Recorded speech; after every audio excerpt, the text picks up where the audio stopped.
بسم اللہ الرحمن الرحیم۔ السلام علیکم ورحمۃ اللہ وبرکاتہ۔ پروگرام سنت رسول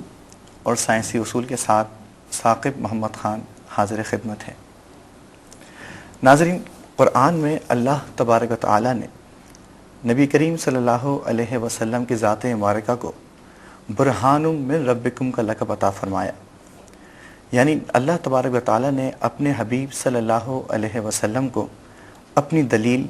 اور اپنی نشانی لوگوں کو بتایا۔ یہی وجہ ہے کہ نبی کریم صلی اللہ علیہ وسلم کی ہر سنت اور آپ کی زبان مبارکہ سے نکلا ہر لفظ نبی کریم صلی اللہ علیہ وسلم کی نبوت کی بھی دلیل ہے، اللہ تبارک و تعالی کی وحدانیت اور اسلام کی سچائی کا منہ بولتا ثبوت ہے۔ نبی کریم صلی اللہ علیہ وسلم کے سنت مبارکہ کو دیکھتے ہوئے ہمیں محض یہ خیال نہیں کرنا چاہیے کہ یہ سنت ایک عبادت ہے یا صرف ہمارے مذہب کا حصہ ہے، جبکہ جب ہم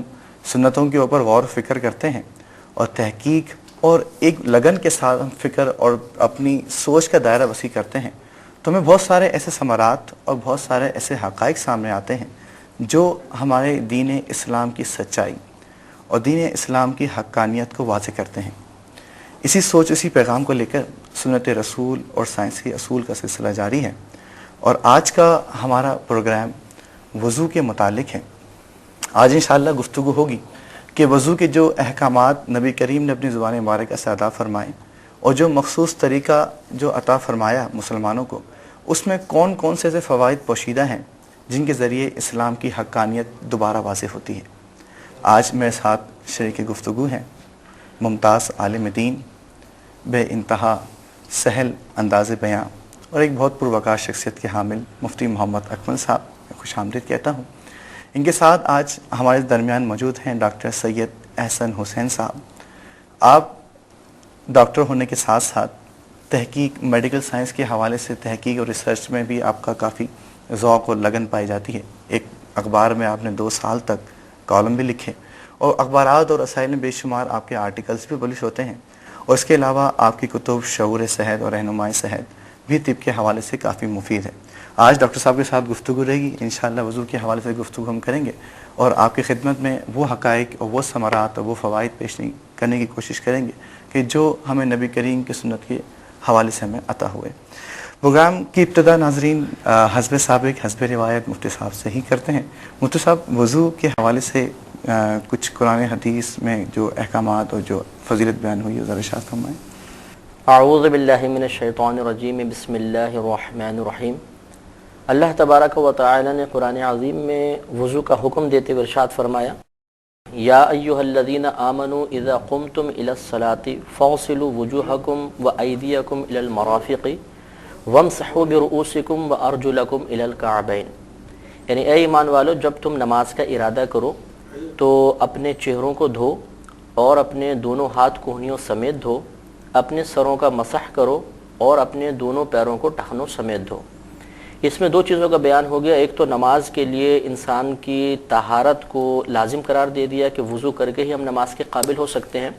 اور اس کے ساتھ ساتھ وضو کے 4 فرائض کا بھی بیان ہو گیا کہ چہرہ دھونا پہلا فرض بیان کیا، اور دونوں ہاتھوں کو کہنیوں سمیت دھونا، سر کا مسح کرنا اور دونوں پیروں کو ٹخنوں سمیت دھونا۔ احادیث کریمہ میں وضو کی بہت سے فضائل بیان کیے گئے ہیں، جن میں سب سے بہترین فضیلت ہمارے گناہوں کا محو ہونا ہے۔ نبی کریم صلی اللہ علیہ وسلم ارشاد فرماتے ہیں کہ جب کوئی بندہ وضو کرتا ہے تو جب وہ کلی کرتا ہے تو اس کے منہ کے تمام گناہ دھل جاتے ہیں، پھر جب وہ ناک میں پانی چڑھاتا ہے تو ناک کے گناہ دھل جاتے ہیں، جب اپنا چہرہ دھوتا ہے تو پورے چہرے کے گناہ دھل جاتے ہیں، حتیٰ کہ پلکوں سے بھی گناہ نکل جاتے ہیں، سبحان اللہ۔ اور پھر جب وہ اپنے ہاتھ دھوتا ہے تو اس کے پورے ہاتھوں کے گناہ جھڑ جاتے ہیں، حتیٰ کہ ناخنوں سے گناہ نکل جاتے ہیں، پھر جب وہ سر کا مسح کرتا ہے تو سر کے گناہ معاف ہو جاتے ہیں، اور جب وہ پیر دھوتا ہے تو پیروں کے گناہ معاف ہو جاتے ہیں، حتیٰ کہ ناخنوں سے وہ گناہ نکل جاتے ہیں۔ سبحان۔ اس کے علاوہ آپ نے مزید ارشاد فرمایا کہ جب بروز قیامت میری امت کو اللہ تبارک و تعالی کی بارگاہ میں بلایا جائے گا تو اس وقت میری امت کے وہ عضو جن کو وضو میں یہ دھوتی تھی وہ آثار وضو کی وجہ سے چمکتے ہوں گے۔ یہ ایک امتیازی خصوصیت ہوگی کہ جب نبی کریم صلی اللہ علیہ وسلم کی امت اس مقام پر لائی جائے گی تو یہ دور سے پہچانے جائیں گے جیسے اندھیرے میں آپ نے دیکھا جگنو اگر چمک رہا ہو یا کہیں دور بلب جل رہا ہو تو ہمیں نمایاں طور پہ نظر آتا ہے. یہ اللہ تعالیٰ نے نبی کریم صلی اللہ علیہ وسلم کی امت کو ایک کرامت، ایک سعادت، ایک شرافت عطا فرمائی ہے کہ تمام اہل محشر جب ان کو دیکھیں گے تو سمجھ جائیں گے کہ یہ نبی کریم صلی اللہ علیہ وسلم کی امت ہے. بعض ایسے بھی ہمیں مقامات ملتے ہیں جن میں مخصوص کنڈیشن کے ساتھ آپ نے فضیلت بیان فرمائی. لہٰذا ایک مرتبہ صحابہ کرام سے ارشاد فرمایا کہ میں تمہیں ایک ایسا عمل نہ بتا دوں کہ اگر تم اس کو کرو گے تو اللہ تبارک و تعالیٰ تمہارے گناہوں کو مٹا دے گا اور تمہارے درجات کو بلند فرمائے گا. تو صحابہ کرام علیہم الرضوان نے پوچھا یا رسول اللہ صلی اللہ علیہ وسلم کیوں نہیں، آپ ضرور ارشاد فرمائیے. تو آپ نے ارشاد فرمایا کہ جس وقت وضو کرنا ناگوار ہو اس وقت کامل وضو کرنا.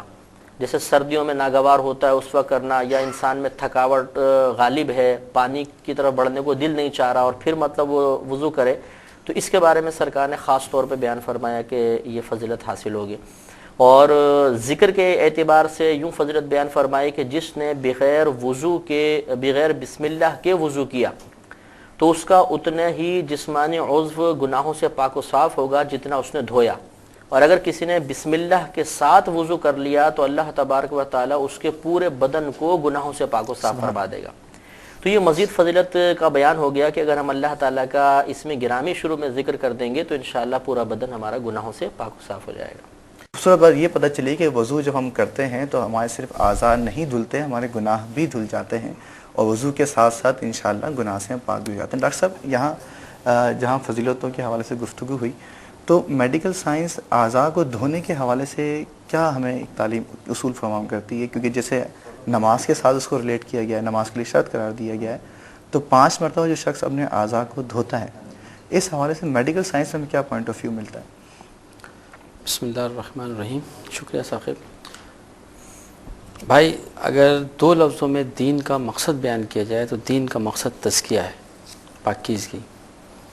ہمارا دین جہاں ہمارے اخلاقی وجود اور ہمارے روحانی وجود کے تزکیے کا سامان کرتا ہے، وہاں ہمارے جسمانی وجود کو بھی صاف رکھنے کی تلقین کرتا ہے. اور وضو جو ہے اس میں ایک بہت اہم کردار ادا کرتا ہے. سائنس اس پہ بالکل یکسو ہے اور سائنسی طور پر یہ کہا جاتا ہے کہ صحت مند جسم کے لیے صاف ستھرا جسم ضروری ہے. یعنی جتنا ہم اپنی صفائی کا خیال رکھیں گے اتنی ہماری صحت کے امکانات بڑھ جاتے ہیں. خاص طور سے ہماری جلد کی بیماریاں اور ہماری پیٹ کی بیماریاں تو وہ بہت زیادہ اس سائنس سے ریلیٹڈ ہیں. ڈیفینیٹلی صفائی جو ہے وہ ہمارے صحت مند ہونے کے لیے ایک بہت بڑا ٹول ہے. تو کیا ہم کہہ سکتے ہیں کہ وضو کا ایک جو شخص ایک باقاعدگی سے وضو کرتا ہے تو صحت مند رہنے میں اس کے لیے ایک قابل مطلب ذکر ایک چیز ہے؟ بلا شبہ وضو دیکھیے نبی صلی اللہ علیہ وسلم کی وہ حدیث بھی مفتی صاحب آپ یہ بتائیں گے کہ فرمایا نبی صلی اللہ علیہ وسلم نے جس کے دروازے پہ نہر بہتی ہے اور وہ 5 مرتبہ اس میں اس سے استفادہ کر رہا ہو تو وہ کیسے گندا ہو سکتا ہے. تو دیکھیے بات یہ ہے کہ جب 5 مرتبہ ہم جسم کے اعضاء کو دھوئیں گے، ان کو باقاعدہ طریقے سے، جس کو آسان طریقہ کہتے ہیں اور دین میں احسان کا درجہ کہتے ہیں، اس کے ذریعے ہم جب اپنا وضو کرتے ہیں تو در حقیقت ہم جسم کے ان سارے اعضاء کو ابھی ہم ڈسکس کریں گے کہ انفیکٹ ہم ان اعضاء کو بالکل صاف کر دیتے ہیں کہ جو جراثیم سے، پولوشن سے، گرد و غبار سے جراثیم سب سے زیادہ ایکسپوز ہوتے ہیں. اور وہ ایریا ہم سب سے زیادہ ہمارے یعنی فرائض جو ہمارے وضو کے ہیں انفیکٹ وہ وہی ایریاز ہیں کہ جو سب سے زیادہ ایکسپوز ہیں ان سب چیزوں سے. صحت کا ایک ذریعہ، صحت کا ایک بہت بڑا ذریعہ ہے وضو. مطلب دوران گفتگو آپ نے ایک بات ارشاد فرمائی کہ نبی کے حدیث میں فرمایا کہ بسم اللہ الرحمن الرحیم کے ساتھ جو وضو کرتا ہے تو وہ تمام بدن کے گناہ معاف ہو جاتے ہیں. کیا ایسے کوئی اور کلمات بھی ہمیں ملتے ہیں کہ جس کے سب اور فضیلت بھی عطا ہوتی ہے؟ مطلب ابتدا کے اندر تو یہ ہے، ویسے ایک اور ابتدا میں نبی کریم صلی اللہ علیہ وسلم کی طرف سے الفاظ منقول ہیں کہ جو وضو سے پہلے بسم اللہ والحمد للہ کہہ لے تو جب تک اس کا وضو قائم رہے گا اللہ تبارک و تعالیٰ کے فرشتے اس کے لیے مسلسل نیکیاں لکھتے رہیں گے. اور ایک مسلم شریف کی روایت میں ہے کہ جب کوئی وضو کر لے اور اس کے بعد یوں کہہ لے اشہد ان لا الہ الا اللہ وحدہ لا شریک لہ واشہد ان محمدا عبدہ ورسولہ، تو اللہ تبارک و تعالیٰ اس کے لیے جنت کے 8 دروازے کھول دیتا ہے. تو یہ اذکار کی فضیلت اول اور آخر کے اندر آئی ہے. اور ایک روایت کے مطابق اگر کوئی وضو کرنے کے بعد 3 مرتبہ انا انزلنا پوری صورت پڑھ لے گا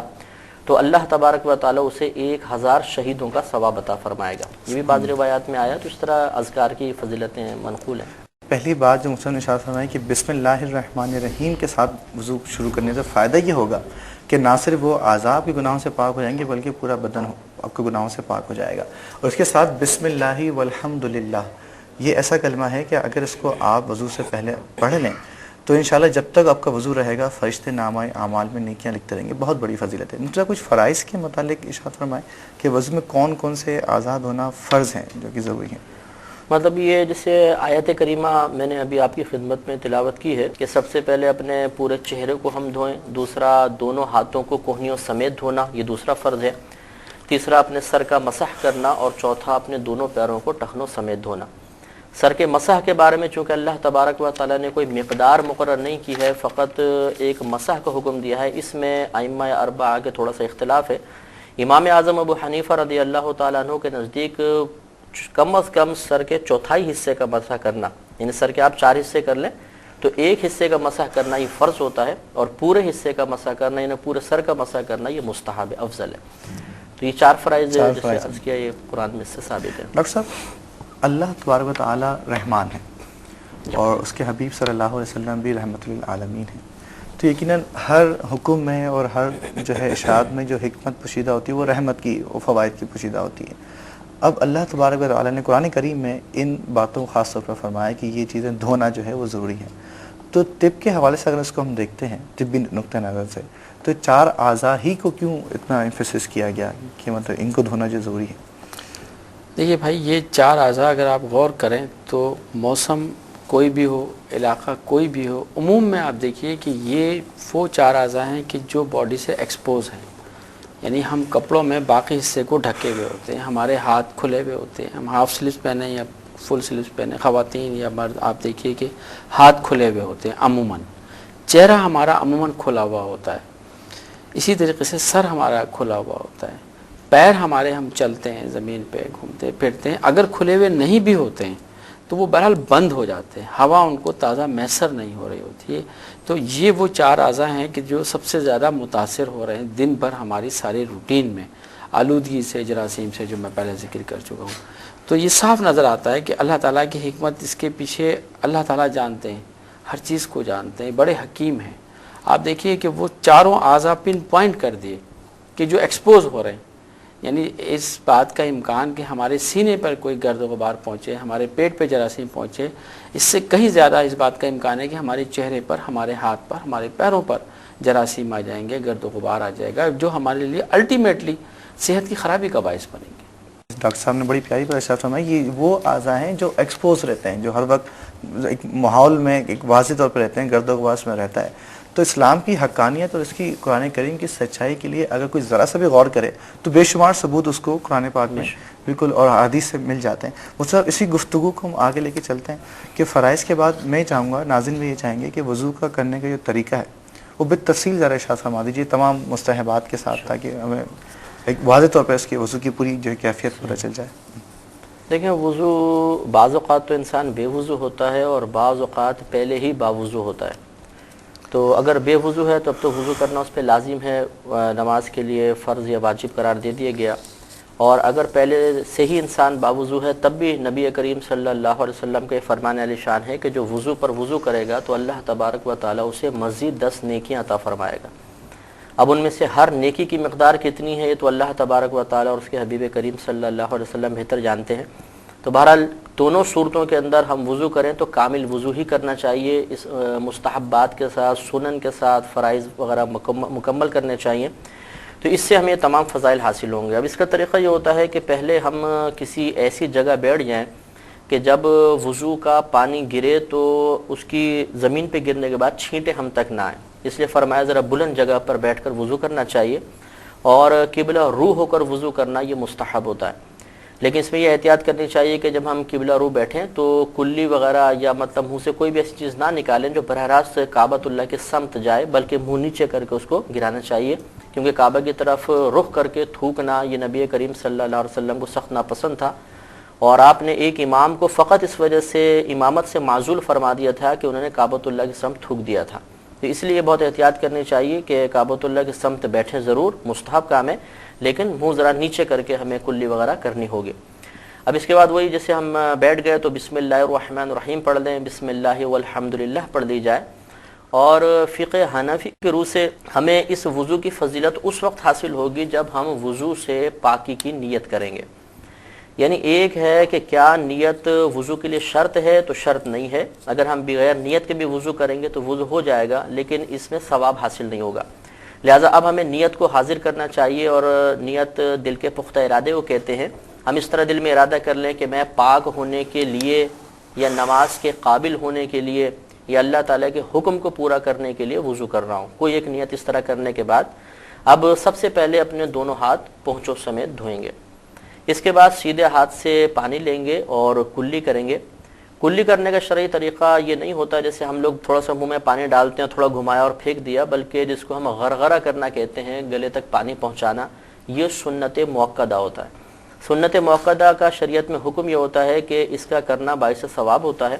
اور ایک دو بار ترک کریں گے تو اس کو شریعت نے ناپسند کیا ہے، لیکن انسان گناہ گار نہیں ہوگا۔ ہاں اس کے ترک کی عادت بنا لے تو پھر وہ گناہ گار ہوگا، اس لیے غرغرہ ہمیں کرنا چاہیے۔ اس کے بعد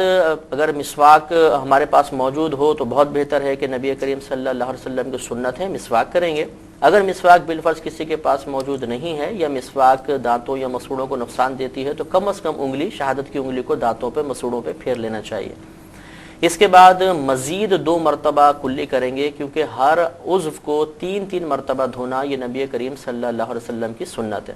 کہ آپ نے 3 مرتبہ تمام اعضاء کو دھویا اور فرمایا کہ یہ میرا اور مجھ سے پہلے انبیاء علیہ السلام کے وضو کا طریقہ ہے۔ شروع سے جو وضو جب ہاتھ پہنچو تک یہاں 3 مرتبہ دونوں ہاتھ پہنچو تک 3 مرتبہ کلی، لیکن اس میں ترتیب ہوئی ہوگی کہ پہلی مرتبہ کلی کرنے کے بعد مسواک کریں گے، اس کے بعد مزید 2 مرتبہ کلی کر لیں گے، اور 3 مرتبہ غرغرہ کرنا سنت مبارکہ ہے۔ اس کے بعد سیدھے ہاتھ سے ہی پانی لے کر اسے ناک میں چڑھائیں گے۔ یہاں پہ ایک لفظ نبی کریم صلی اللہ علیہ وسلم نے ارشاد فرمایا ہے، استنشاق۔ استنشاق کا مطلب کلام عرب میں یہ ہوتا ہے کہ سانس کے ذریعے کسی چیز کو ناک میں اوپر چڑھانا۔ تو اس لفظ سے یہ ثابت ہوتا ہے کہ ہمیں خالی ناک سے پانی لگا نہیں لینا ہے، بلکہ اس طرح چلو میں پانی بھر کر اسے ناک کے پاس لے کر آئیں اور تھوڑا سا اوپر سونگیں تاکہ پانی اوپر چڑھے۔ تو فقہا نے لکھا کہ یہ نرم بانسے تک، جو نرم ہڈی ہوتی ہے، یہاں تک پانی کا چڑھانا سنت مؤکدہ ہے۔ یعنی وہی حکم ہے کہ اگر کوئی اس کو ترک کرے گا، خالی صرف لگا کے اس طرح چھوڑ دیتا ہے تو وہ اگر عادت بنا لیتا ہے تو گناہ گار ہوگا۔ تو سیدھے ہاتھ سے پانی ڈالنا یہ سنت کریمہ ہے، اور الٹے ہاتھ کی چھوٹی انگلی سے ناک کے اندر کی صفائی کرنا یہ مستحب ہوتا ہے کہ اگر کچھ ہو تو، نہ بھی ہو تو پھر بھی انگلی نتنوں میں ڈالنا یہ مستحب ہے۔ اس کے بعد اب چہرہ دھونے کی باری آئے گی۔ چہرے کی مقدار ہمیں ضرور ذہن کے اندر رکھنی چاہیے کہ جہاں عادتاً یہ پیشانی میں بال جمتے ہیں یہاں سے ابتدا ہوتی ہے لمبائی کے اعتبار سے، اور یہ جو نیچے دانت جمتے ہیں یہ تھوڑے، ایک ہے گلے تک کا نہیں بلکہ یہ بالکل چن کے یہ نیچے والا حصہ جو ہے یہ لمبائی ہے، اور ایک کان کی لو سے دوسری کان کی لو تک یہ چوڑائی ہے، یہ پورا ہمارا چہرہ کہلاتا ہے۔ اب ہمیں پانی یعنی پہلا فرض پورا کرنا ہے، اور اس میں اللہ تبارک و تعالیٰ نے فاغسلوا کا لفظ استعمال فرمایا۔ تو یہ یاد رکھیں کہ ایک لفظ ہوتا ہے دھونا، ایک ہوتا ہے مسح کرنا، ان دونوں میں فرق ہوتا ہے۔ دھونے کا مطلب تو یہ ہوتا ہے کہ کسی بھی خشک جگہ پر سے پانی کا بہا دینا۔ مثلا آپ تھوڑا پانی لیجئے اور اس کو ڈال دیں، یہ پانی بہہ جائے گا، یہ دھونا ہے۔ اور مسح کا مطلب ہوتا ہے کسی سوکھی جگہ پر تری کا پہنچا دینا، پانی بہانا شرط نہیں ہوتا اس میں۔ تو آپ نے پانی لیا، اس کو گرا دیجئے، اب آپ اس طرح پھیر لیں تو یہ مسح ہو گیا۔ تو اللہ تبارک و تعالیٰ نے یہاں پر دونوں لفظ استعمال فرمایا ہے، فاغسلوا اور وامسحوا۔ تو جہاں جہاں فاغسلوا کے لفظ ہیں وہاں پر دھونا ضروری ہوگا، جہاں وامسحوا فرمایا وہاں پہ چاہے آپ دھو لیں اور چاہے مسح کر لیں، کیونکہ دھونے میں مسح بھی آ جاتا ہے۔ تو اب اس لیے بہت احتیاط کی ضرورت ہوتی ہے کہ بعض ہمارے جو مطلب لوگ مسائل نہیں جانتے، وہ تھوڑا سا یوں پانی لیتے ہیں اور دور سے یوں مارتے ہیں، وہ آنکھوں کے پاس لگتا ہے اور نیچے گر جاتا ہے، حالانکہ چہرے کی مقدار یہاں سے ہے، اور ہمیں پانی بہانے کا حکم ہے کیونکہ چہرہ دھونے کا حکم ہے۔ اب جب ہم یہاں پہ ڈالتے ہیں تو یہاں سے تو پانی بہہ جاتا ہے لیکن ماتھے پر پانی بہا نہیں ہے، اور یہاں سے پھر ہم یہ اوپر لے جاتے ہیں اور یہاں تک کا یوں مسح کر لیتے ہیں۔ تو یہ حصے کا مسح ہوا، اتنا حصہ دھلا، حالانکہ اللہ تبارک و تعالیٰ نے پورے چہرے کو دھونے کا حکم دیا تھا، ہم نے آدھا چہرہ دھویا، آدھے کا مسح کر لیا۔ پھر یوں پانی لیتے ہیں، پھر یہاں پہ مارا اور پھر ہاتھ پھیر لیا، پھر یوں مارا اور ہاتھ پھیر لیا، اس طریقے سے آدھے چہرے کا مسح ہوتا ہے، آدھے کا دھونا کہلاتا ہے، اس کو غسل کہتے ہیں عربی میں، تو اس سے وضو نہیں ہوا کرتا۔ تو صحیح طریقہ یہ ہوتا ہے کہ آپ دونوں ہاتھوں میں پانی اس طرح بھر لیں اور چہرے کو تھوڑا جھکائیں اور اس طرح ہاتھ اوپر سے اٹھا کے یہاں پہ ڈالیں، یعنی جہاں بال ہیں ہمارے یہاں پہ ڈالیں تاکہ یہاں سے بہتا ہوا پانی نیچے تک آئے۔ پھر تھوڑا پانی لیجئے، کیونکہ جب آپ اس طرح ڈالیں گے تو یہاں تک یا تھوڑا سا آگے چہرہ کور ہوگا۔ یہ جو حصہ ہے جس کو ہم چہرے میں شمار کرتے ہیں کان کی ایک لو سے دوسری کان کے لو تک، یہ حصہ بھی دھلنے سے رہ گیا ہے، لہذا تھوڑا پانی لیجئے، اب اس کو اس طرف سائڈ میں ڈال دیں، پھر تھوڑا پانی لیں اور اس کو اس سائڈ پہ ڈالیں، تو اب ہر طرف چہرے کے پانی بہہ گیا ہے۔ تو آپ نے غور فرمایا کہ ہم 3 مرتبہ ہم نے پانی ڈالا تو پھر پورا چہرہ دھلا ہے۔ تو یہ جو ایک عوامی کانسیپٹ ہے ذہن کے اندر کہ 3 مرتبہ چہرہ دھونے کا مطلب یہ ہے کہ 3 مرتبہ چہرے پر پانی ڈالنا، یہ غلط ہے، بلکہ 3 مرتبہ چہرہ دھونا ضروری ہے۔ اب 1 مرتبہ دھونے میں اگر آپ نے 3 مرتبہ پانی ڈالا تو یہ 1 مرتبہ دھونے کہلائے گا، مزید 2 مرتبہ اب اسی طریقے سے ہم ڈالیں گے۔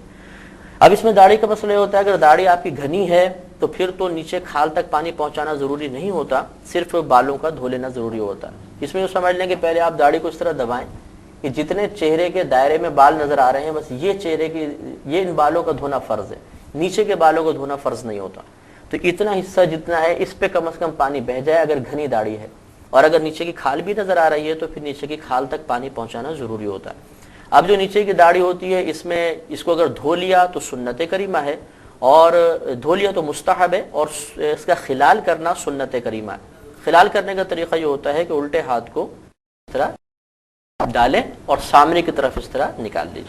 تو یہ مستحب طریقہ ہوتا ہے۔ اب چہرہ ہمارا دھل گیا پورا، اس کے بعد اب دونوں ہاتھوں کو کوہنیوں سمیت دھونا ہے۔ یہاں پر بھی آپ دیکھیے کہ فَغْسِلُوا کا لفظ ہے ایدیکم الی المرافق، تو یہاں پر بھی ہمیں پورا ہاتھ دھونا ہوگا، یہاں پر بھی کوشش کرنی ہوگی اور تفکر کرنا ہوگا کہ ایسا نہ ہو کہ بعض حصے کا مسح ہو جائے بعض حصہ دھلے۔ تو عوام کو اکثر یہ دیکھا ہے کہ وہ اس طرح ٹوٹی کھول دی،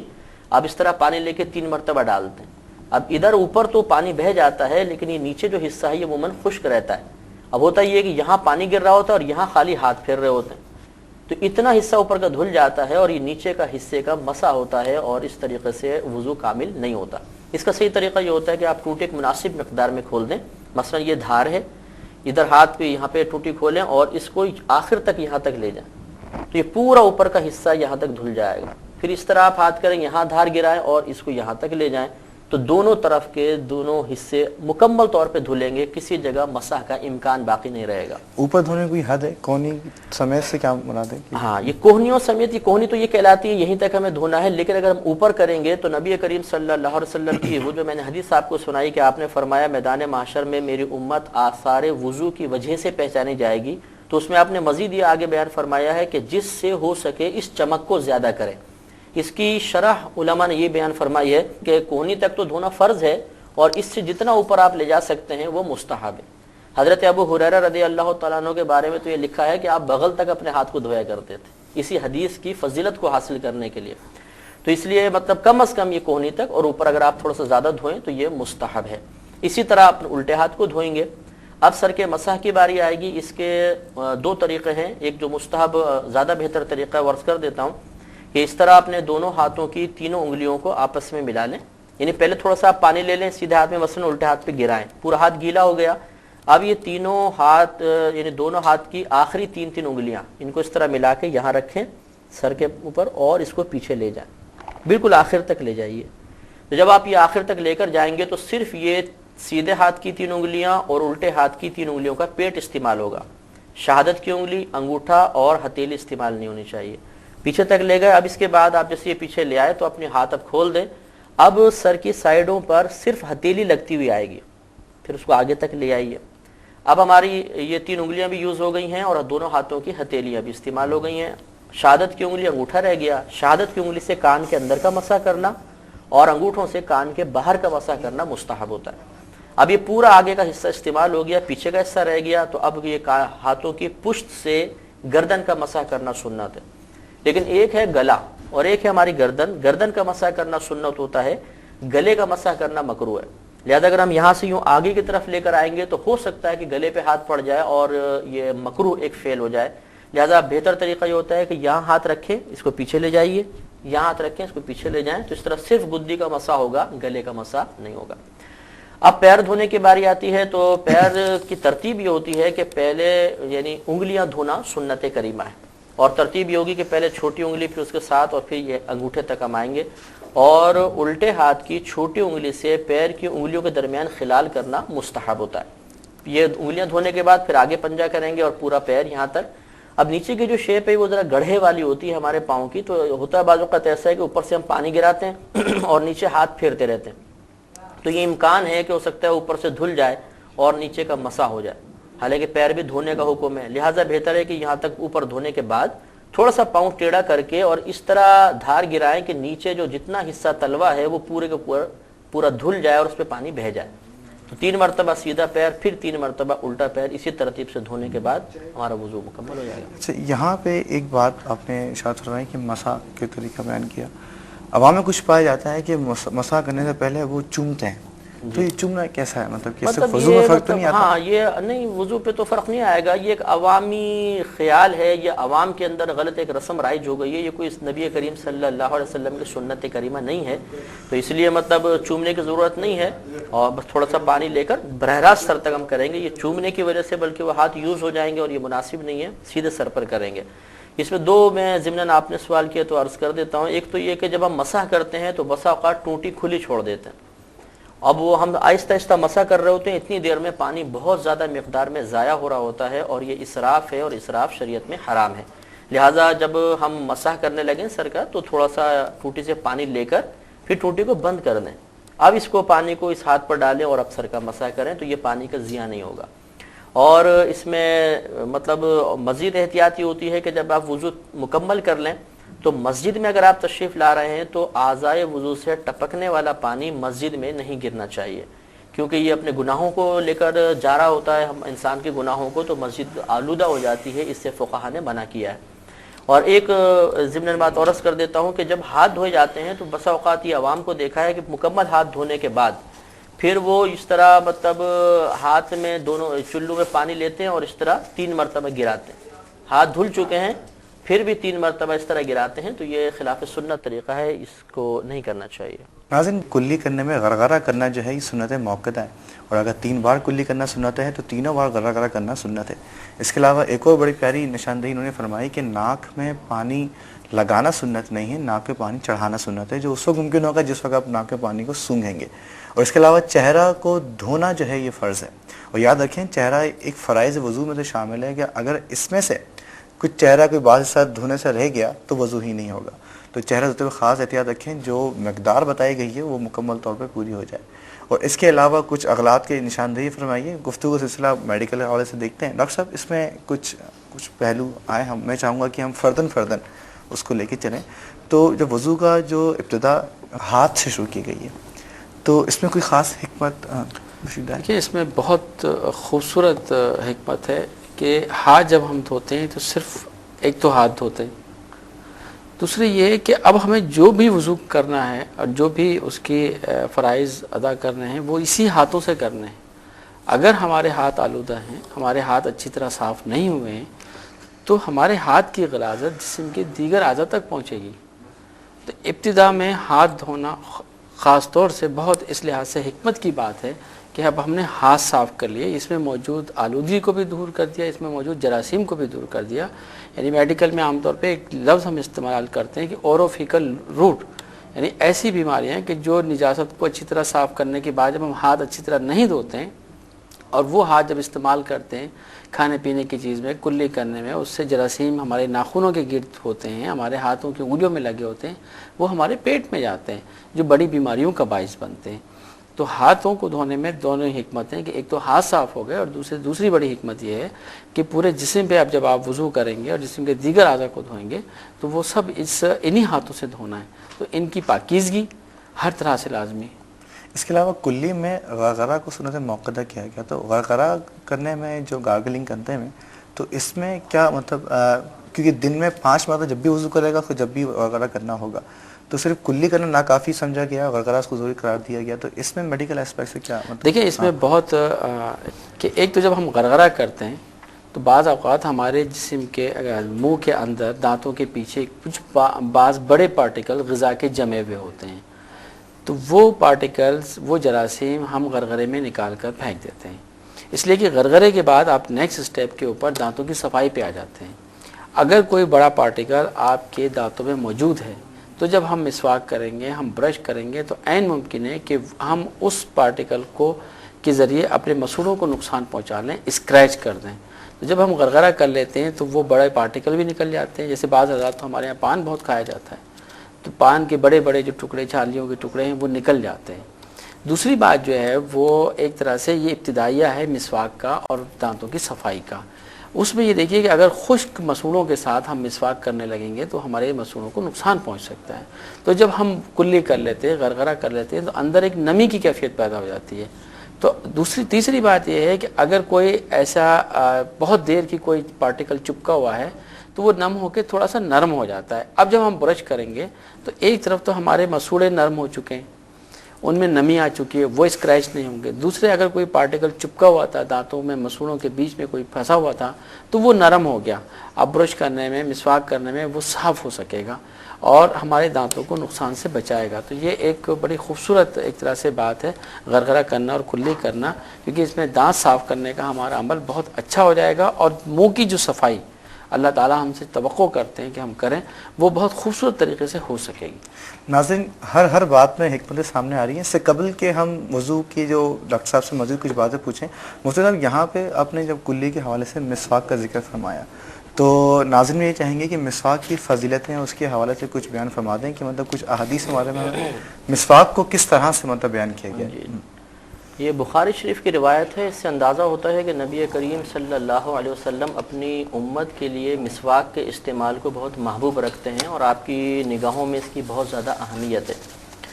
چنانچہ آپ ارشاد فرماتے ہیں کہ اگر مجھے اپنی امت کی مشقت کا خوف نہ ہوتا تو میں ان پر مسواک کو فرض قرار دے دیتا۔ اس سے معلوم ہوا کہ اتنا زیادہ آپ اس کو محبوب رکھتے ہیں، اتنی زیادہ اہمیت اللہ تبارک و تعالیٰ نے آپ پر منکشف فرمائی کہ آپ اس کو فرض کرنے کی تمنا رکھتے ہیں۔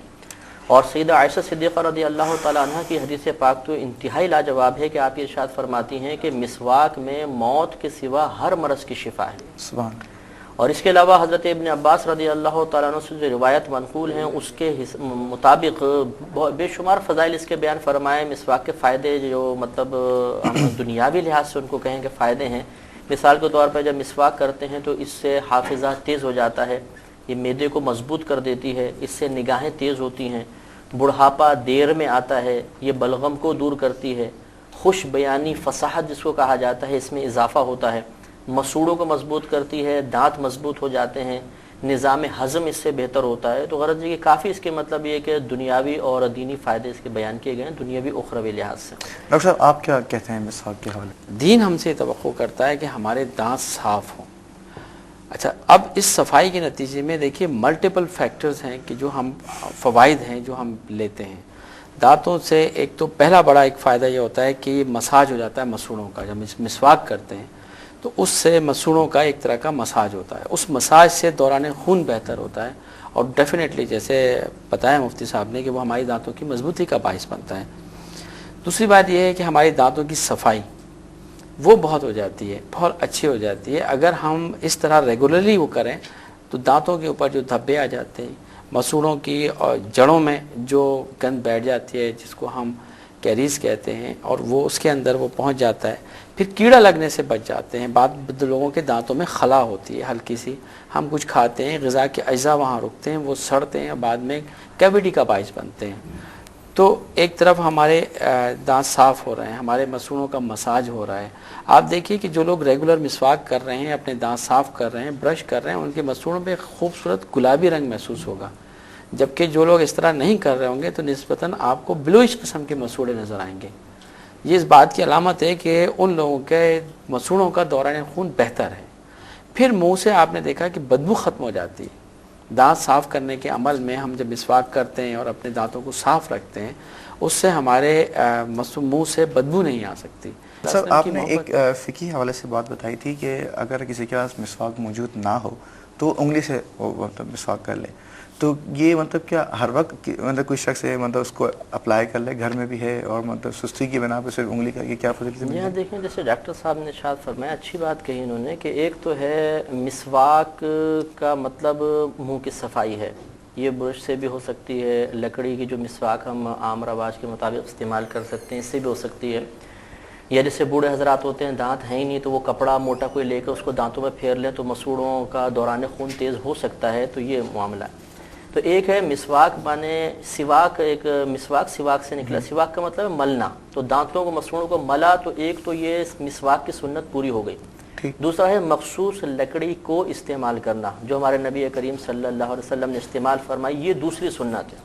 تو اگر ہم برش یوز کرتے ہیں یا ہاتھوں کا استعمال کرتے ہیں تو جو ملنے کا ایک ریکوائرمنٹ تھی شریعت کی طرف سے وہ پوری ہو گئی. دوسرا اب لکڑی کی ہے کہ لکڑی کا استعمال کرنا, یہ چونکہ ہمارے نبی کریم سے ثابت ہے لہذا اس کو استعمال کریں گے تو یہ نور علی نور ہوگا. ڈاکٹر صاحب کی بات سے میں کئی حد تک اتفاق کروں گا, اور اسی میں تھوڑی سی مطلب ایڈنگ چاہوں گا, مطلب یہاں پہ عرض کر دوں کہ ڈاکٹر صاحب نے جیسے ارشاد فرمایا کہ معدے کا نظام, یہ مطلب یہ اتھینٹک بات نہیں ہے کہ مسواک سے معدے کا نظام درست ہوگا, لیکن اگر ہم یوں اس کو اس پوائنٹ آف ویو سے دیکھیں جیسے ڈاکٹر صاحب نے ارشاد فرمایا کہ منہ ایک ایسی چیز ہوتی ہے کہ اگر یہ درست ہو, کیونکہ بینائی کا تعلق ہمارے مسوڑوں اور دانتوں کے ساتھ ہوتا ہے بہت حد تک, اس کے علاوہ معدے کے اندر جیسے ڈاکٹر صاحب نے ارشاد فرمایا کہ اگر جراثیم ہمارے معدے کے اندر پہنچ جائیں گے تو یہ افیکٹ کریں گے. تو میرے خیال میں جو صحابہ کرام نے ارشاد فرمایا, ہاں جی ہاں, وہ یہ وسیلہ اس کو ایک قرار دے دیا کہ اگر ہم منہ صاف رکھیں گے تو جراثیم اندر نہیں جائیں گے, جب اندر نہیں جائیں گے تو نظام ہضم درست رہے گا. تو غالباً اس طرح وسیلہ بنا کے انہوں نے بیان فرمایا. اور جیسے ڈاکٹر صاحب نے فرمایا کہ بعض چیزیں تجربات میں بہت کثرت کے ساتھ آتی ہیں, انہوں نے محسوس کیا تو اس کو بیان فرما دیا. تو بہرحال اب میڈیکل سائنس اگر اس پہ مزید تحقیق کرے تو غالب گمان ہے کہ اس میں اور مزید افادیت جو بیان کی گئی ہے ہو سکتا ہے کہ وہ پروو بھی ہو جائے, ثابت بھی ہو جائے. حضرت خوبصورت جو گفتگو ہوئی سے پتہ چلا کہ مسواک ترک کرنے کی چیز نہیں ہے بلکہ مسواک ایک اپنانے کی چیز ہے, اور اس کو وضو میں اگر کوئی شخص 5 مرتبہ کرتا ہے تو وہ سمجھیں کہ وہ مکمل طور پر اپنے ڈینٹل جو ٹریٹمنٹ ہے اس کو مینٹین کر کے رکھتا ہے. ڈاکٹر صاحب جو اسی سلسلے کو ہم آگے لے کے چلتے ہیں, جو ہمارا جو وضو کا طریقہ بیان ہو رہا تھا کہ کلی کے بعد ناک میں پانی چڑھانے کا جو حکم ہے, جیسے مثلاً طریقہ بتایا گیا, آپ جب تک سنف نہیں کریں گے, سونگیں گے نہیں, تو وہ سنت ادا نہیں ہوگی. تو اس حوالے سے کیونکہ ہم بالترتیب چل رہے ہیں, پہلے ہاتھ دھوئے, آپ نے بتایا کہ ہاتھ دھونے سے مطلب اس نے تمام جو بقیہ اعضاء کو دھونے کا ایک جو سورس ہے اس کو پاک کر لیا. ناک میں پانی چڑھانے کے حوالے سے کیا میڈیکل کے اصول اور پرنسپلس ملتے ہیں؟ دیکھیے ساقی صاحب, ناک در حقیقت ہمارے سانس لینے کے عمل کا پہلا ٹول ہے, یا کہہ لیجیے ظاہری ٹول ہے. یہاں سے ہوا اندر پھیپھڑوں تک جاتی ہے, اور اگر ہم وضو میں اپنی ناک کی صفائی کو مینٹین کر لیتے ہیں سنت طریقے سے اندر تک, تو اس بات کا امکان کم و بیش ختم ہو جاتا ہے کہ ناک میں موجود جراثیم, ذرات, وہ سب کچھ جو ہم سانس کے ذریعے اپنی ناک میں جمع کر لیتے ہیں ہمارے جسم کے اندر پہنچ سکیں گے. دیکھیے ناک کے بارے میں یہ ایک ضمناً بات بتا دوں کہ جیسے ہمارے ہاں عموماً دمہ کے حوالے سے لوگ پرہیز کرتے ہیں, کھانے پینے کی چیزوں میں زیادہ غور کرتے ہیں. در حقیقت دمہ اور الرجی سے متعلق جو لوگ ہیں ان میں مین رول جو ہے وہ ناک سے جانے والی چیزوں کا ہے. ہر قسم کا دھواں, دھول, مٹی, پاؤڈر, پرفیوم, چھوٹے موٹے ذرات. آپ دیکھیے کہ اللہ تعالیٰ نے ہماری ناک کو کھلا نہیں چھوڑا, اس میں باریک باریک چوکیدار بالوں کی شکل میں لگا دیے ہیں جو آنے والی پولوشن کو وہاں روکتے ہیں کہ ہم جب سانس لیتے ہیں تو یہ سب کچھ یہاں رک جائے اور صرف ہوا ہمارے پھیپھڑوں تک پہنچے. اور اگر ہم ظاہر ہے کہ وہ چوکیدار بھی کتنا کام کریں گے, ہم صفائی اگر نہ کریں تو الٹیمیٹلی یہ ذرات, یہ جراثیم, یہ ساری آلودگی ہمارے اندر جائے گی اور ہمارے لیے نزلہ, زکام, کھانسی اور دمہ اور یہ الرجی ان سب چیزوں کا باعث بنے گی. خود ناک کے اندر آپ دیکھیں کہ بعض لوگوں کو بہت اریٹیشن ہوتی ہے, بہت حساس ہوتے ہیں, اور اگر وہ ناک صاف کر لیتے ہیں تو کچھ دیر کے لیے سکون مل جاتا ہے. ان کی ناک کی اندرونی جھلی بڑی حساس ہوتی ہے. تو اگر ہم ناک کی صفائی کر لیتے ہیں تو ہم ان بہت ساری چیزوں سے بچ سکتے ہیں کہ جو الرجی کے سبب ہوتی ہے, اور بہت خوبصورت طریقے سے ہم بغیر کسی دوا کے محفوظ ہو سکتے ہیں. ناظرین وضو کا جو طریقہ ہے بڑے خوبصورت طریقے سے بیان ہو رہا ہے کہ کلی کرنے سے آپ کے تمام منہ کے جو مسوڑوں کے یا دانتوں کے جو امراض ہیں اس سے بچ جاتے ہیں، اور جب ناک میں اگر آپ پانی چڑھاتے ہیں تو تمام تو گرد و غبار وہ تمام بیماریاں جو اس وجہ سے پیدا ہونی ہیں وہ آپ کی رک جاتی ہیں۔ آئیے اس سلسلے کو آگے لے کے چلتے ہیں۔ چہرہ دھونے پہ کافی زور دیا گیا ہے۔ مسلم نے بتایا کہ مسح کرنا ایک الگ چیز ہے اور دھونا ایک الگ چیز ہے، اور قرآن کریم میں غسلہ کا لفظ استعمال کیا گیا، تو چہرے کو مطلب مسح کرنا قبول نہیں کیا گیا، حکم یہ ہے کہ اس کو دھویا جائے، اور ایک مقدار بھی بتائی گئی، مکمل مقدار، اور اس سے کم تر جیسے مسلم نے بتایا وضو کا فرض ادا نہیں ہوگا تو وضو ہی ادا نہیں ہوگا۔ تو اس پہ کیوں اتنا زور دیا گیا، مطلب میڈیکل اسپیکٹ سے اگر ہم دیکھیں تو؟ دیکھیے میڈیکل اسپیکٹ سے ہم دیکھتے ہیں تو چہرے کا دھونا بہت سارے فوائد کا باعث بن رہا ہے۔ دیکھیے چہرہ انفیکٹ انسان کی آئیڈینٹیفیکیشن ہے، اور انسان کی نفسیات ہے، کوئی بھی ہو وہ چاہتا ہے کہ اس کا چہرہ صاف ستھرا رہے، وہ اچھا نظر آئے۔ اب ہم جب اپنے چہرے کو دھوتے ہیں تو آپ دیکھیے انفیکٹ جب پانی ہم ڈالتے ہیں تو اپنی جلد کو ری ہائیڈریٹ کرتے ہیں، خاص طور سے خشک موسم میں۔ گرمیوں کے موسم میں جب پسینہ ہوتا ہے، گرد و غبار سے نکلتا ہے، تو وہ جب ہم پانی ڈالتے ہیں اور خوبصورت طریقے سے ہم پانی سے دھوتے ہیں تو پہلی بات تو یہ ہے کہ ہم اپنی جلد کو صاف کرتے ہیں اور ری ہائیڈریٹ کر دیتے ہیں۔ دوسری بات یہ ہے کہ اس کے مسام ہم کھول دیتے ہیں جو گرد و غبار سے بند ہو گئے تھے، جو الٹیمیٹلی جسے جلد کے اوپر دانوں کا، مہاسوں کا اور کسی بیماری کا باعث بن سکتے تھے، جلد کی وہ صاف ہو گئی۔ پھر آپ دیکھیے کہ چہرے کو صاف کرنے سے ایک خاص قسم کی تازگی کی کیفیت آتی ہے۔ تیسری بات یہ ہے کہ آپ دیکھیے کہ جب ہم چہرے کو تھوڑا سا مساج بھی ہو جاتا ہے اس بہانے، جس سے دوران خون بہتر ہوتا ہے اور اس سے ہمارے چہرے کے اوپر ایک تازگی کی کیفیت آتی ہے۔ جب ہم منہ دھو کر نکلتے ہیں تو یہ محسوس ہوتا ہے باوجود تھکن کے کہ اب تھوڑا سا فریش ہو گئے ہیں۔ بہت شدید گرمی میں آپ وضو کر کے جب آتے ہیں تو آپ کو لگتا ہے کہ اب چہرے پہ تازگی آ گئی ہے، جراثیم جو ہمارے چہرے کے ارد گرد جمع ہو سکتے تھے وہ صاف ہو گئے۔ اور اسی میں اگر آپ شامل کر لیں ہماری داڑھی کے خلال کو تو آپ یہ دیکھیے کہ ٹھیک ہے صاف کر لیا ہم نے، اگر داڑھی کی جڑوں میں آپ دیکھیے کہ بعض اوقات کیا ہوتا ہے کہ گرمی میں پسینے میں پسینہ جمع ہوتا ہے، ہم بے خیالی میں اس کو اسکریچ کرتے ہیں، اور وہ اگر جلد اسکریچ ہو جائے ہم جب کھجا لیتے ہیں تو بعض لوگوں کے اندر جو ہے وہ دانے پڑ جاتے ہیں، پیپ پڑ جاتی ہے، دانے نکل آتے ہیں، جلد کے مسائل پیدا ہو جاتے ہیں۔ لیکن اگر کوئی شخص اپنا چہرہ دھو رہا ہے بار بار اور اچھی طریقے سے دانتوں میں خلال کر رہا ہے، بالوں کے اندر جو گرد و غبار رک گیا تھا اور بالوں کے اندر جو جراثیم جمع ہو گئے تھے وہ بھی اس طرح صاف ہو گئے۔ اب آپ کا پورا چہرہ جو ہے وہ ایک طرح سے پاک ہو گیا۔ ایک طرف سے آپ کا کاسمیٹک پہلو آ گیا کہ اس میں خوبصورتی میں اضافہ ہوا، آپ کی جو لک کے اوپر فریشنس آ گئی۔ دوسرے آپ جو ہے اس آلودگی سے بچ گئے جو جلد کی بیماریوں کا باعث بن سکتا تھا، چہرے کے اوپر ہوتا تھا۔ بلکہ میں اس میں ایک اضافہ کروں گا کہ آپ دیکھیے فرمایا کہ مونچھوں کو چھوٹا رکھیں، پست رکھیں۔ اب یہ دیکھیے کہ وہ مونچھیں بھی آپ دیکھیے اگر بڑی ہوتی ہیں تو ایون صفائی کے دوران اس میں سے جو ہے پانی ٹپک کر ممکن ہے کہ ہمارے منہ کے اندر چلا جائے جو جراثیم کو بھی لے کے جا سکتا ہے۔ تو یہ ایک بڑی خوبصورت بات ہے کہ ہم اپنے چہرے کو صاف کرتے ہیں تو اس سے غالباً اسی وجہ سے اس کو فرض قرار دیا گیا، فرض قرار دیا ہے کہ وہ ہمارے ظاہر ہے کہ آئیڈینٹیفیکیشن ہے ہماری۔ اچھا، اسی کے بعد جو اگلا اس کا جو رکن ہے وضو کا وہ ہے ہاتھ دھونا، اور ہاتھ دھونے کو کوہنیوں سمیت ہاتھ دھونے کو زور دیا گیا، اور مصنف نے فرمایا ہے کہ بہتر مستحب یہ ہے کہ جتنے اوپر تک آپ دھو گے، اور فضیلت اس کی بتائی کہ قیامت کے دن انشاءاللہ نور اس کے فضل حاصل ہوگا۔ تو اس حوالے سے بھی کوئی ارشاد فرمائیے کہ ہاتھ جب دھوتا ہے کوئی انسان تو کوہنیوں سمیت دھونے میں اس کو کیا فوائد پوشیدہ ہیں اس میں؟ دیکھیے کونی تک دھونے میں اس میں دیکھیے بعض لوگ ہاف سلیوز کپڑے پہنتے ہیں، گرم علاقوں میں خاص طور سے ان کے آستینیں کھلی ہوئی ہوتی ہیں، ہاتھ کھلے ہوتے ہیں۔ اب کام کے دوران ہم مختلف جگہ پہ ہینڈلنگ کرتے ہیں، وہ ہم ہاتھ رکھ کر بھی کام کرتے ہیں، چھوتے بھی ہیں، کچھ بھی نہیں کر رہے ہیں تو ہوا میں ایکسپوجر تو موجود ہے نا۔ یعنی وہی باتیں کہ جو ہم جلد کے کسی اور حصے کے ایکسپوز ایریا کے بارے میں بات کر رہے تھے اب وہ اس پہ لاگو ہو گئی۔ تو یہ ایک پہلو تھا کہ صرف ہاتھ دھو لیے، اب اس کے بعد آپ جب پورے ہاتھ دھو لیتے ہیں تو انفیکٹ آپ اس پوری جلد کو بھی صاف کر لیتے ہیں، جراثیم سے بھی پاک کرتے ہیں، جلد کو ریہائیڈریٹ بھی کر رہے ہیں، اور وہاں سے کوئی آلودگی اور کوئی جراثیم اگر لگے ہوئے تھے تو وہ بھی صاف کر رہے ہیں۔ کیونکہ عموماً آپ دیکھیے کہ بعض اوقات کام کے دوران خاص طور سے ٹیبل ورک کرنے والے جو ہیں وہ کوہنیوں کے بل بہت سارے کام کرتے ہیں، کوہنیوں کے ٹیک لیتے ہیں، بعض دفعہ اپنا پورا کا پورا ہاتھ رکھتے ہیں۔ پھر وہ ہمارے جو مزدور پیشہ لوگ ہیں وہ بعض اوقات اپنی آستینیں چڑھا کر کام کرتے ہیں، وہ محنت مشقت کرتے ہیں، ان کے گرد و غبار اور دنیا بھر کی چیزیں ان کے ہاتھوں پہ اوپر تک لگی ہوئی ہوتی ہیں. تو یہ دین فطرت کا ایک طرح کا دین فطرت کا ایک وہ ہے کہ اس میں آپ کی صفائی جو ہے کمپریہنسو صفائی، جیسے میں نے شروع میں عرض کیا تھا کہ دین تزکیہ چاہتا ہے، وہ ہمیں ہر طرح سے پاک دیکھنا چاہتا ہے، روحانی طور پر بھی اور جسمانی طور پر بھی. تو اسی کے بعد ہم آگے گفتگو لے کے چلتے ہیں کہ مطلب کہنی تک ہاتھ دھونا، اور پھر میں بات دوبارہ پوچھنا چاہوں گا کہ مسح کو قبول نہیں کیا گیا تو دھونے میں اور مسح کرنے میں کیا فرق ہوتا ہے؟ جیسے مسح ہاتھ پھیل لینا اور دھونا پانی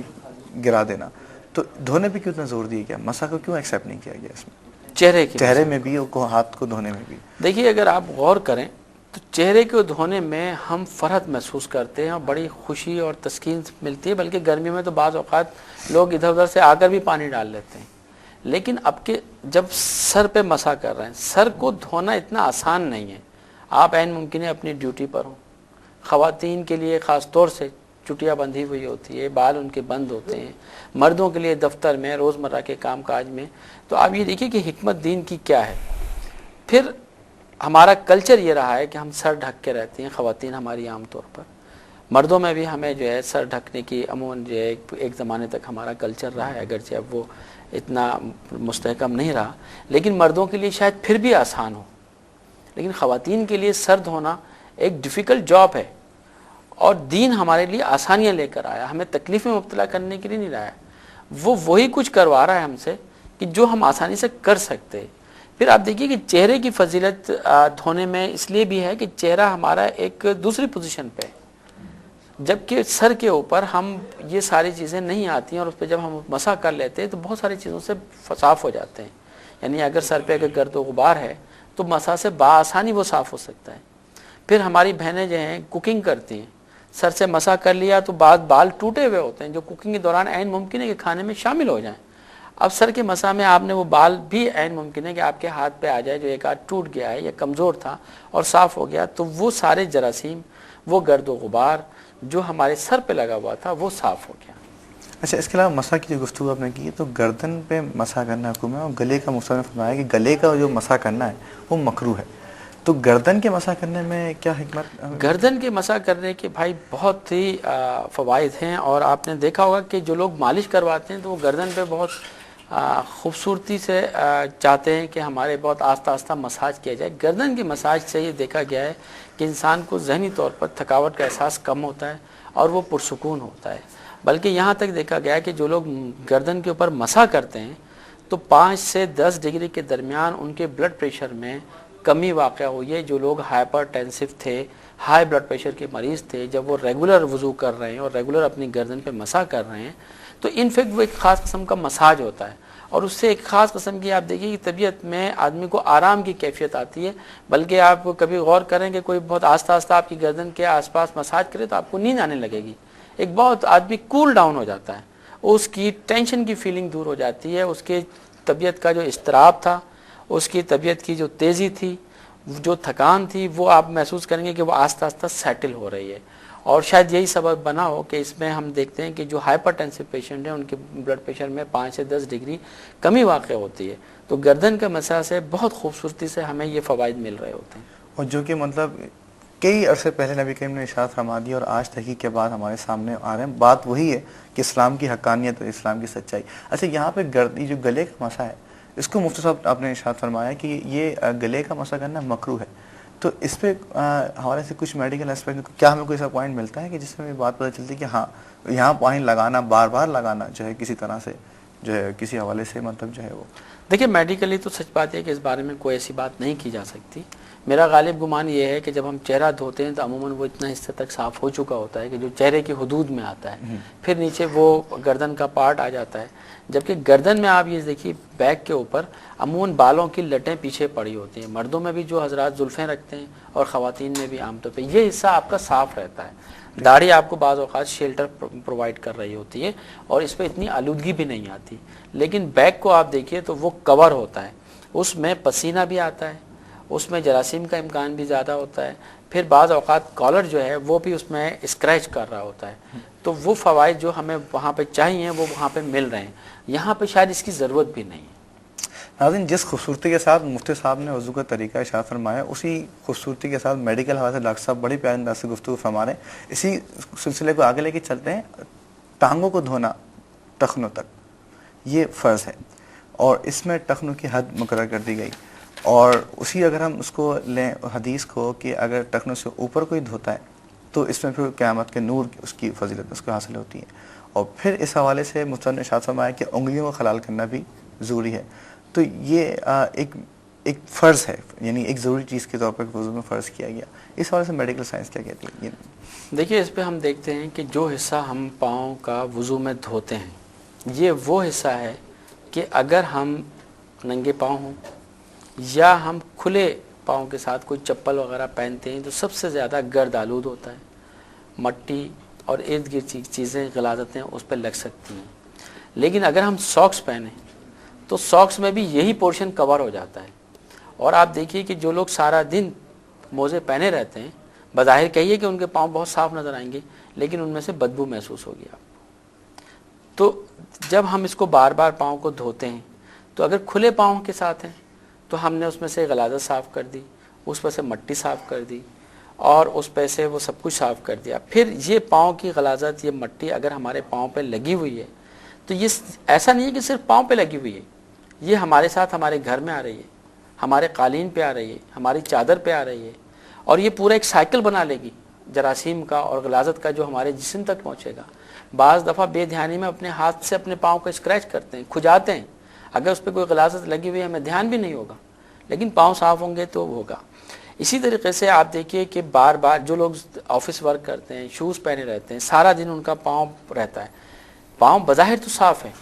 لیکن اس کو جلد کو ہوا نہیں مل رہی، ٹھیک ہے۔ خاص طور سے انگلیوں کے بیچ میں آپ دیکھیے وہ بالکل بند ہو گئیں، اور ایک فنگس ہوتا ہے کہ جو انگلیوں کے بیچ میں ہی ہوتا ہے، اور ان لوگوں میں ہوتا ہے، ہم عموماً اس کو ایتھلیٹ فٹ کہتے ہیں۔ ایتھلیٹس میں ہوتا ہے جو سارا دن 12 گھنٹے وہ اپنے جوتے پہنے رہتے ہیں اور اس میں پسینہ آتا رہتا ہے اور انگلیوں کے بیچ میں ہوتا ہے۔ تو آپ یہ دیکھیے کہ نبی صلی اللہ علیہ وسلم نے جو فرمایا کہ جناب اس میں خلال کیجیے، جب ہم خلال کرتے ہیں تو انفیکٹ ہم اس کو بھی صاف کر دیتے ہیں۔ اس میں ایک ضمناً بات بتانا چاہوں گا کہ جو ساتھی موزے پہنتے ہیں اور شوز پہنتے ہیں انہیں یہ چاہیے کہ بعض اوقات وہ گیلے پاؤں کے ساتھ موزے پہن لیتے ہیں اور شوز پہن لیتے ہیں، ایسا کبھی نہ کریں، اس سے فنگس ہونے کا امکان موجود ہے۔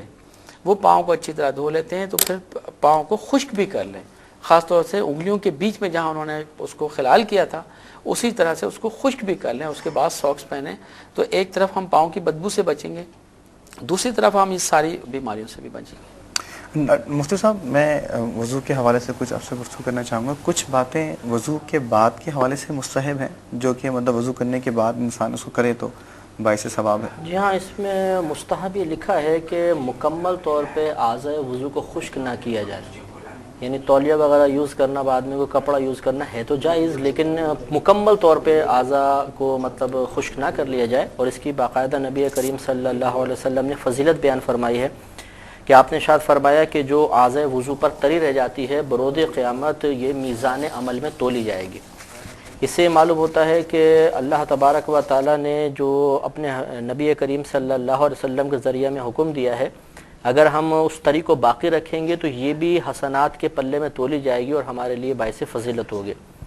اس کے علاوہ یہ ایک روایت ہے کہ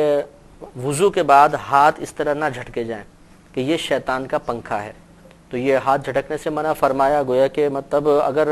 فقہا نے لکھا اگر آپ پانی خشک بھی کرنا چاہتے ہیں، کپڑا وغیرہ نہیں ہے تو چہرے کو اس طرح دبائیں تاکہ قطرات ٹپک جائیں، ہاتھ کو اس طریقے سے دبائیں آرام سے کہ قطرات جو ٹپک جائیں،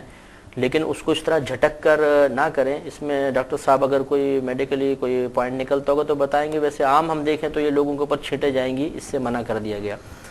اس کے علاوہ مطلب اعضائے وضو یہ ایک مستحب طریقہ یہ لکھا ہے اس میں حضرت عمر رضی اللہ تعالیٰ عنہ کے حوالے سے کہ اگر دھات کے برتن میں کوئی پانی گرم ہو اور دھوپ سے گرم ہوا ہو تو اس سے وضو نہ کریں کہ برس کا اندیشہ ہے، تو اس میں مستحب ہوتا ہے اگر ایسے پانی میں رکھا ہے تو اسے کسی مٹی وغیرہ کے برتن میں لے لیں یا اس پانی کو پہلے ٹھنڈا ہونے دیں، اس کے بعد اس کو استعمال کریں تو یہ بھی ایک مطلب مستحب کام میں ہے کہ ایسے برتن سے وضو نہ کیا جائے، ویسے پانی سے وضو نہ کیا جائے، یہ مستحب ہے۔ تو یہ چند مستحبات ہیں جو مزید خیال ہمیں کرنا چاہیے۔ ڈاکٹر صاحب ایک اسپیکٹ کو میں چاہوں گا کہ میڈیکل حوالے سے آپ بتائیں کہ جو وضو کرنے کے بعد جو اعضائے وضو میں جو پانی لگا ہوا ہے اس کو مکمل خشک کرنے کا مطلب ناپسندیدہ ہے، پسندیدہ یہ بات ہے کہ اس کو رہنے دیا جائے، تو اس وجہ سے کچھ بات میں میڈیکل حوالے سے ملتی ہے؟ جی بھائی یقیناً ہے کہ دیکھیے بات یہ ہے کہ ہم نے وضو کیا، اپنے جسم کو گرد و غبار سے، ذرات سے، جراثیم سے پاک کر لیا۔ اب ہم کسی تولیہ سے، کپڑے سے جب جسم کو خشک کرتے ہیں تو عین ممکن ہے کہ اس میں موجود جراثیم کو دوبارہ اپنے ہاتھوں پہ لگا لیں۔ تو اس کو نیچرل طریقے میں جب خشک کرتے ہیں، خاص طور سے کھانا کھاتے ہیں، یہ بھی کہا جاتا ہے کہ کھانا کھانے سے پہلے جب آپ ہاتھ دھوتے ہیں تولیہ سے نہ پہنچیں۔ اس کی وجہ یہ ہے کہ وہ تولیہ کے اندر بھی جراثیم ہو سکتے ہیں، اس پہ گرد و غبار ہو سکتا ہے، تو آپ نے صفائی جو ظاہر میں صفائی کی تھی وہ تو موجود ہوگی، لیکن کچھ صفائی جو ہم جراثیم کے لیول پہ اور بہت مائکرو لیول پر ہے جو نظر نہیں آتی، وہ دوبارہ ہم اپنے ہاتھوں پہ لگا لیں گے۔ تو یہ خوبصورت بات ہے اور اس میں دین کی بہت اچھی رہنمائی ہے کہ جب ہم نیچرل طریقے سے خشک کرتے ہیں تو ہم اس جراثیم سے بچ جاتے ہیں جو ہم کپڑوں سے اپنے ہاتھوں پہ لگا سکتے تھے۔ ناظرین آج کی خوبصورت گفتگو سے یہ بات پتہ چلتی ہے کہ وضو نماز کے لیے ایک شرط ہی نہیں صرف، اور ایک مذہب کا حصہ ہی نہیں، بلکہ وضو ایک مکمل آپ کا میڈیکل ٹریٹمنٹ ہے کہ جہاں وضو کرتے ہیں آپ کو گناہوں کی خلاصی اور گناہوں کی مغفرت ملتی ہے، اس کے ساتھ ساتھ آپ کا چہرے میں تازگی آتی ہے، آپ کی پیٹ کی اور منہ کی اور ہاتھ کی جو جلد کی بیماری ہیں وہ بھی دور ہوتی ہیں، اور نہ صرف یہ ہے کہ ایک صحت کا ایک بہت اچھا طریقہ اور ہر وقت صحت مند رہنے کے لیے جو ہمیں اسلام وضو کا طریقہ عنایت فرماتا ہے، وہ دوران گفتگو مسواک کا بھی ذکر آیا، اور مسواک کے حوالے سے بے شمار فوائد اور بے شمار فضیلت ہمیں ملی۔ تو ضرورت اس بات کی ہے اور سمجھنا بھی اسی چیز کو ہے کہ سنت رسول صلی اللہ علیہ وسلم کو ہم کچھ تحقیق کے حوالے سے دیکھیں اور کچھ ان حقائق کو پیش کر کے لوگوں کا رغبت اور لوگوں کی لگن اس طرف لے کر آئیں کہ دین اسلام کا ہر پہلو دین فطرت کو ظاہر کرتا ہے، اور نبی کریم صلی اللہ علیہ وسلم کی ہر سنت، ہر پہلو، ہر ارشاد دین اسلام کی حقانیت اور سچائی کو ظاہر کرتی ہے۔ انشاءاللہ اگلے پروگرام میں ایک اور سنت کے ساتھ ایک مرتبہ پھر حاضر ہوں گے۔ اس وقت تک کے لیے اجازت اپنے میزبان ثاقب محمد خان کو اجازت دیجیے۔ میں بہت شکر گزار ہوں مفتی صاحب آپ کا، ڈاکٹر سید احسن صاحب آپ کا، بڑی مفید گفتگو آپ کی رہی۔ انشاءاللہ ناظرین اگلے پروگرام میں پھر حاضر ہوں گے، جب تک کے لیے اجازت۔ السلام علیکم ورحمۃ اللہ وبرکاتہ۔